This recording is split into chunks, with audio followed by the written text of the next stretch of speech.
So the basics of an air-cooled engine, I'm going to use this Volkswagen engine as an example. This one is sitting in the back. The basics.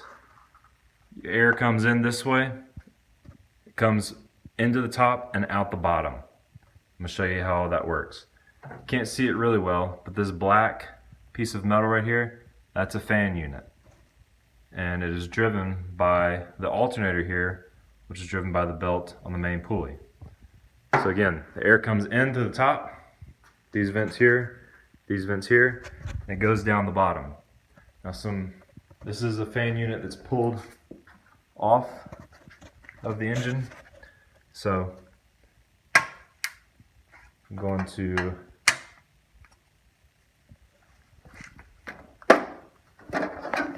get it set up here. You can see on the inside here, everything is designed for airflow. Fan sits here and it's blowing and it's directing air that way.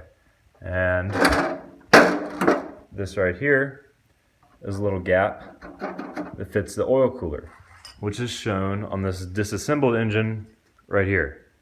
So your fan and everything is blowing, driven by the alternator, which would sit here. Fan is sitting here blowing air that's getting sucked in this way.